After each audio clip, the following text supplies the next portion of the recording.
A full moon in Cancer takes place on December 28, 2012 at 2:23 a.m. Pacific Standard Time, 5:23 a.m. Eastern Standard Time, or 10:23 a.m. Greenwich Mean Time. Hold on to your emotional hats as the cardinal regent of the icosahedron water sign continuum, Cancer, goes head-to-head with Fire of Earth contender Capricorn and a battle of the ego versus the id. The full moon is a time of fruition that is a culmination of all financial and domestic affairs, tempered with the emotional desires and ambitions that fill our thoughts and hearts during the new moon. This full moon in Cancer is no exception.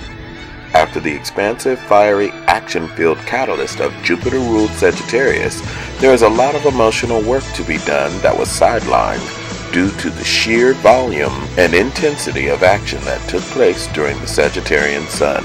After the intense ingress of the Capricorn Sun on December 21st, the same day as the assumed galactic alignment, the age of Aquarius is said to have begun.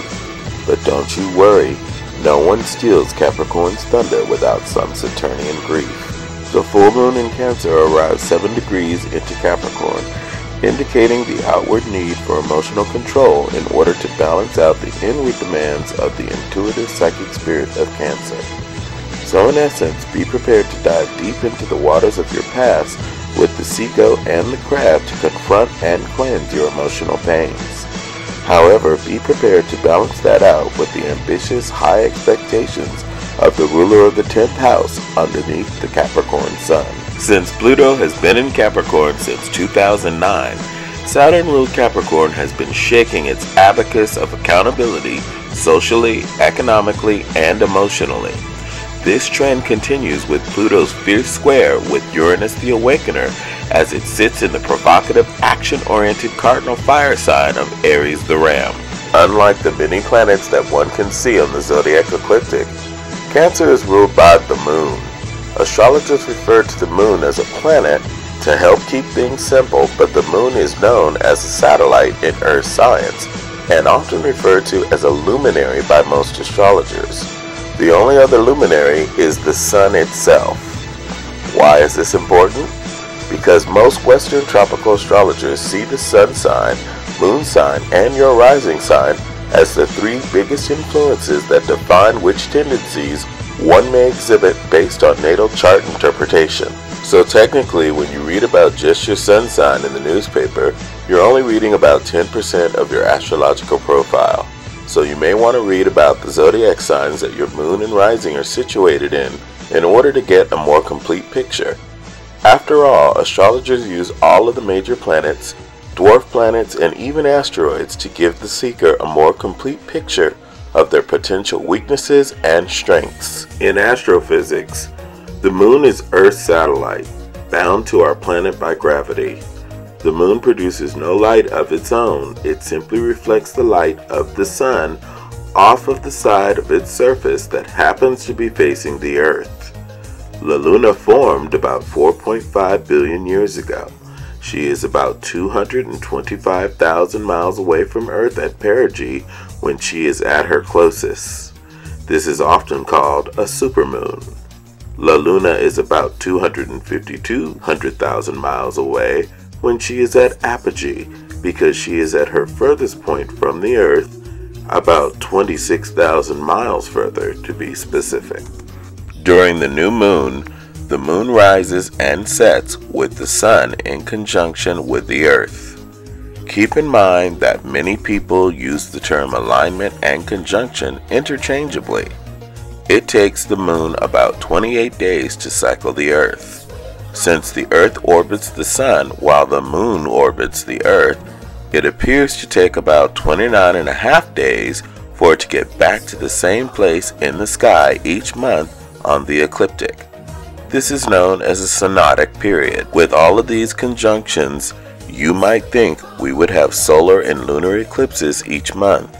However, the planes of each of the paths of the Earth, Sun, and Moon must line up within specific degrees in order for us to experience solar or lunar eclipses from different locations around the globe.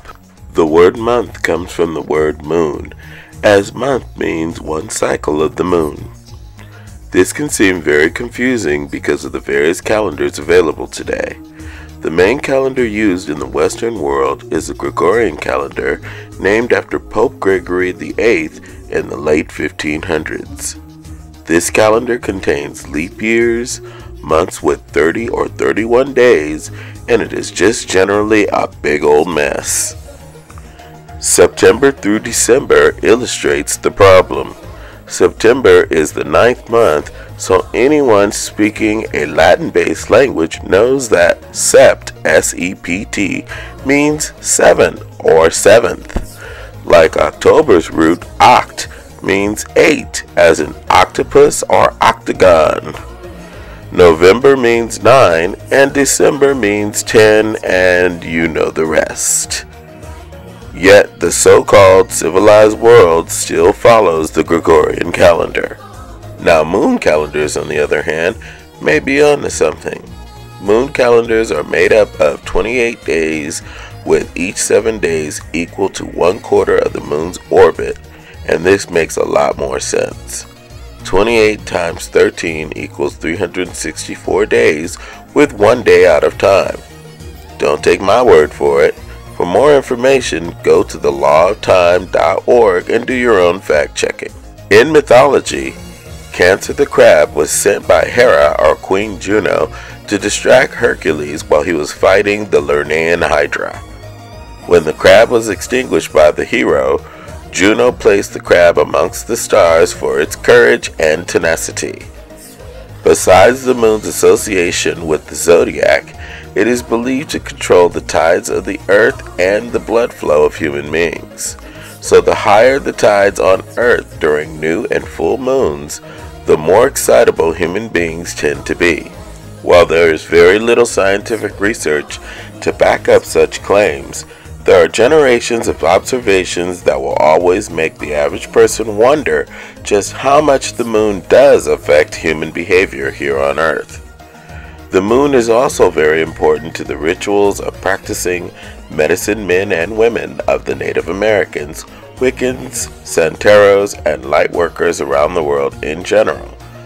Gods and goddesses associated with the moon include Hecate, Juno, Selene, Diana, Artemis, Yamaya, Thoth, Chandra, Phoebe, Hathor, Isis, Ixbalanque, one of the hero twins, and many more. Cancer is the cardinal sign that begins the summer in the northern hemisphere and occupies the 3rd house of the zodiac ecliptic.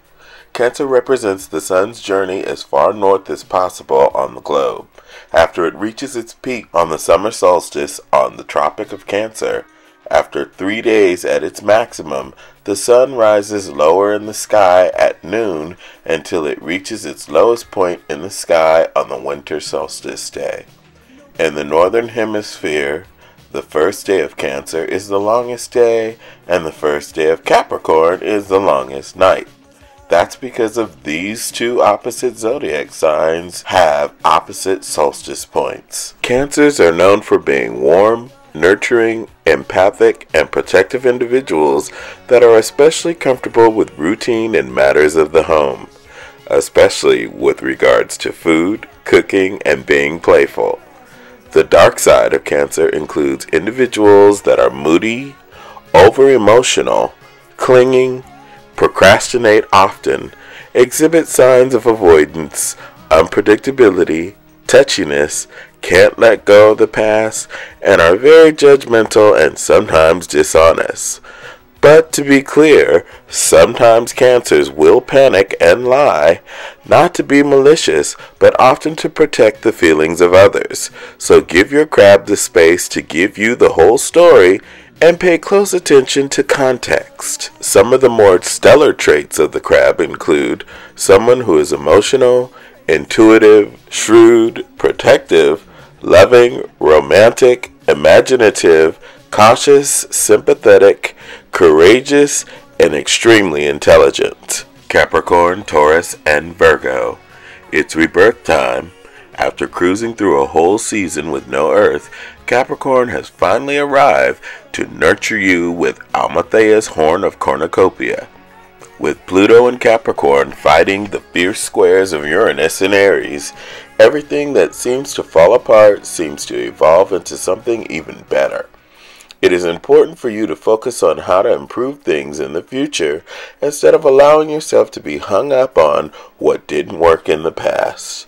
The Capricorn Sun and the Cancer Moon may oppose each other, but both bodies are harmonizing with Saturn in Scorpio in concert with Neptune and Chiron in Pisces. This is a great opportunity to build your dreams right out of your thoughts. The alliance of the water and earth elements are smoothing out your rigid and jagged earthly edges in the crystal icosahedron tumbler of the water sign continuum. After a year of running with the Jaguar Eeks and the Blackwater Dragon, get ready for the Blackwater Snake to show up in early February. You will have an opportunity to work on those trust issues, as you will have the sense that no one is to be trusted, no matter how well you think that you may know them. Try not to classify everyone as friend or foe, nor naive versus practical. Your biggest flaw may be your need to classify everything in your life, but sometimes the biggest lesson is that certain people just do not fit into any classification at all. This little catch can make judgment a tool that deceives you instead of helps you along your journey. Capricorn reminds us that we do not always need the perfect running shoes to get to the summit of the mountain when we are committed to excellence.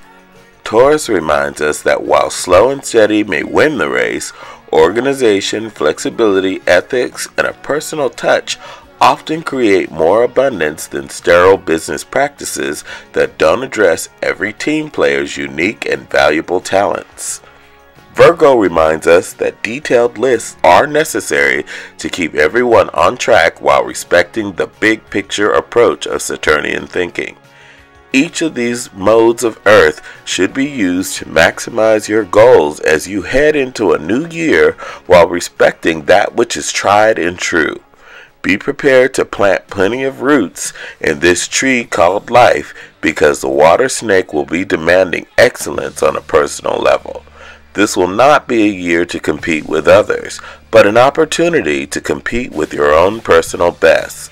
Make sure to act with clear intention and speak clearly to minimize the chances of people hearing what they want to hear over that which you are attempting to communicate. Aquarius, Gemini, and Libra. Get ready for nonverbal, verbal, and emotional acrobatics as your talents will be pushed to their limits and beyond. Time to step away from being a de facto leader and choosing the role of leadership before it or someone else chooses you. You are going through a reawakening and expansion of consciousness that is forcing you to examine the quantifiable parts of your choices with your abstract thoughts and gut intuition. Remember that you don't need to choose between these two approaches, as you have the talent for both engineered approaches and intuitive leadership. Time to take on training, education, or workshops of any kind that will lead you to what you want this year. You are now out of the mode where life happens to you, because you are now making life unfold in the way that you see as best for you. Be ready to mediate this year as you witness and participate in communication breakdowns and meltdowns, giving you the perfect opportunity to use those conflict management skills while figuring out a way of getting the world to sing in perfect harmony. You will be the leader on getting people to come together and try alternative methods anywhere that you see how the current system has failed you, your loved ones, and humanity in general. Expect some level of upheaval in the coming months, as Uranus the Awakener is a ruling planet for Aquarius, and this sign is also associated with the original rebel of the Zodiac, Prometheus. Aquarius reminds us to learn how the system works so well that you can anticipate challenges and do it your own way. Prometheus's name means forethought, so use your insight to anticipate the needs of others within the boundaries of modern-day culture. Gemini reminds us to be prepared to look above and below the horizon at the conscious and the subconscious behaviors that drive us even when we don't consciously choose specific behaviors. Learning how to find the best financial deals is as important as finding the best emotional deals with those that you invite into your circle of friends. Libra reminds us that there are no bad choices as long as we are balanced with our approach and fair about sharing the fruits of the outcome. Together, all air signs must be ready to be pushed to your limit and tested all year. Just remember that when you pass the final written exam in life, at the end of the year, your reward will not be quantifiable because wisdom, like light, can be bent but it can never be broken. Sagittarius, Aries, and Leo. Get ready for the charged particles of change as you ride your silver surfboard of creativity on the absorption and emission lines of light and manifestation. This past year has been like a marathon workout for you in all areas of your life, especially the work and romance department. At times you have felt as confident and self-assured as the Oracle of Delphi, and at other times you have felt as snowblind as Black Sabbath in the fiery and luminous furnace of change and metamorphosis. Continue to live your life the way your intuition inspires you to live it, for it is the heat waves of freedom that give you your courageous and optimistic spirit. With the download of the lunar eclipse in Gemini tethered to the solar eclipse in May of 2012, all fire signs are embracing the big luminous picture being channeled through the expansive vessel of Jupiter-ruled Sagittarius. Since Jupiter is hanging out in Sagittarius's opposite sign of Gemini, this pendulum of balance gives the fire sign continuum the opportunity to continually incorporate the little details of customization that make life even more enjoyable than one would ever think was possible. Just be aware that we are entering the year of the black water snake and that this is an energy that likes to move slow. So the impulsive and sometimes impatient Martian energy of the fire leader Aries may need to be redirected at times to maximize on achieving desired results. For Leo, this means more quantifiable results and less fanfare. This is not a cue to abandon any part of your authentic and fiery nature. It is a mere invitation to closely juxtapose and examine your mind and soul so that you may choose the best times to apply your natural gifts of assertiveness and creativity on top of the foundation of your courageous heart. After the download of the productivity of Chiron the Sagittarius, approach this coming year in a sage-like manner that combines your fiery strength and will with the wisdom of a teacher of heroes. The Wounded Healer's influence will help expand your spiritual growth to include more than you ever imagined. So take the bow of Sagittarius and aim it at the peak of perfection and evaluate effort above all else. Pisces, Cancer, and Scorpio. Time to put on your emotional wetsuit and dive deep into the sea of emotional relaxation, rejuvenation, and rebirth. It is time to let go of the judgments, pain, and disappointments of your past and accept the responsibility that you were born with the watery power to cleanse, purify, and reanimate yourself physically, intellectually, and emotionally. The power of the full moon in Cancer and the download of the new moon solar eclipse in Scorpio are harmonizing with Saturn in Scorpio, creating a need for the rebirth and transformation being heralded by Pluto in Capricorn. As Pluto the Renewer flies across the expanse of the Band of Death, the shockwaves of Uranus the Awakener are blending up the perfect storm as the Olympian force of Pluto and Capricorn squares off with the Titan forces of Uranus and Aries in a grudge rematch that may force you to vanquish all of your personal demons. But don't despair. Cancer's fire of water cardinal charge is a force so formidable that no Olympian nor Titan can cut the tenacious tethers of triumph that you command when you choose to face all your discomforts and make all of your decisions out of love instead of fear. So don't forget to feel the vitality of the icosahedron force spinning and supercharging your chest chakra as the meridians of your solar plexus chakras realign your physical and emotional self with the spiritual vortex of the heart chakra. Cancer reminds us that water is merely crystal vibrating at a fluid frequency, storing and interpreting energy, but also used as a force for channeling and forging new realities and acting as an alchemical ladder into alternate dimensions. Pisces reminds us that pain and suffering incurred while developing the self and the community only transmute the chrysalis of the soul into a monarch butterfly capable of traversing the waves of faith, happiness, and healing. Scorpio reminds us that death is not the end, but in actuality the transformative door to new beginnings. So if you feel like you have experienced emotional, mental, or egotistical death, it is time to release that which you are holding on to and rise with the fiery phoenix and its cleansing flames of hope, restoration, and renewal. Time to reset your body of memory to its tabula rasa form and step into the metaphysical hot spring of self-determination and forgiveness. Because you cannot forgive yourself until you forgive everyone else around you. So it is imperative that you don't overthink this year's challenges and use your intuition to feel your way to all the resolutions that you need. Feel your primitive instinct that causes you to overreact. Feel your lower emotions such as jealousy and fear that dance through your head and forgive yourself for not being perfect. Feel how connected you are to all 6 of your senses and demonstrate how your intuition can serve you best. Feel how imaginative, sympathetic, tenacious, and loyal you are.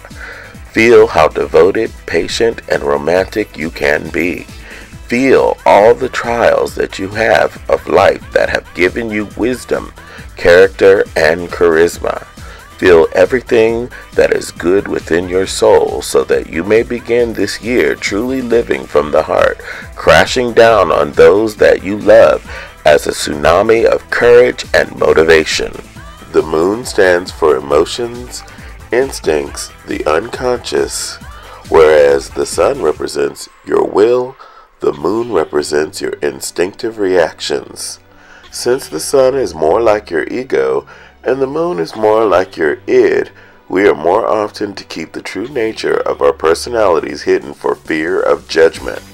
Having a full moon in Cancer means that there is no opportunity for escape. You must face the reactive imperfections buried in the deepest, darkest recesses of your character and begin to bring them towards the light for healing. As you find this forgiveness for yourself, use compassion to extend that forgiveness to others. The Capricorn Sun tends to be an unforgiving pillar of will and accountability and discipline. Since this energy is going head-to-head with the nurturing, intuitive, less planned nature of Cancer, people often are left with a lot of ideas juxtaposed with a strong intuition to pick and choose what to do instead of using the process-oriented ordinal regiment of ambitious Capricorn. Don't get it twisted. Cancer is equally as ambitious as Capricorn. They simply refuse to sell their soul to reach their objective. Since Capricorn has an association with the devilish 15 card of the Tarot, one may want to consider that the Saturnian approach may accidentally lead you into Faustian deals.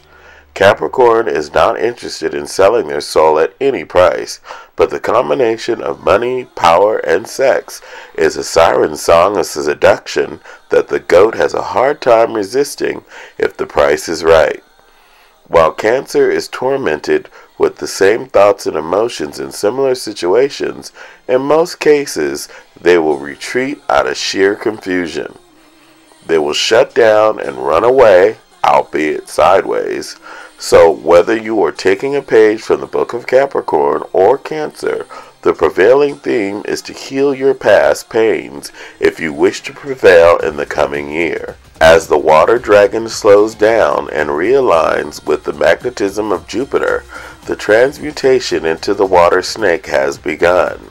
Just like the black water dragon of 2012, the snake is the same water element, reminding us that humanity still has work to do so that we may shift from planetary consciousness to galactic consciousness and do a better job caring for each soul on this big blue marble called Earth.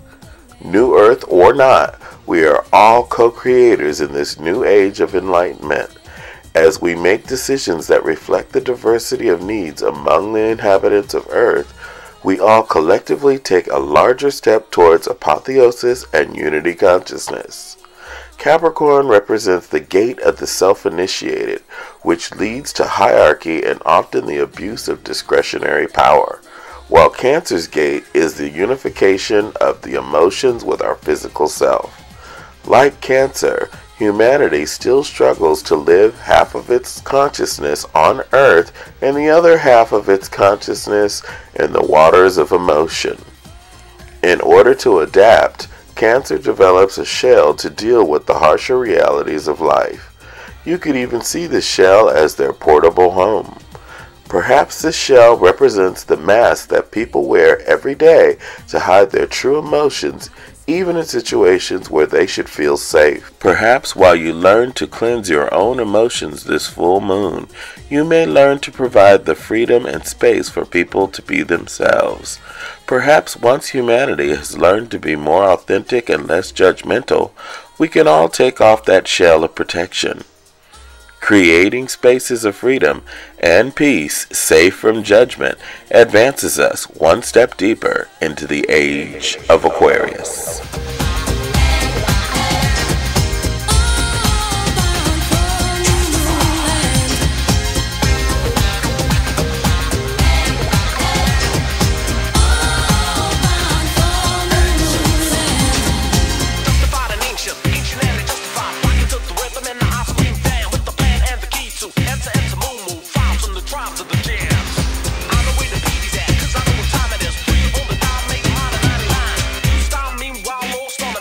Fishing in the rivers of life.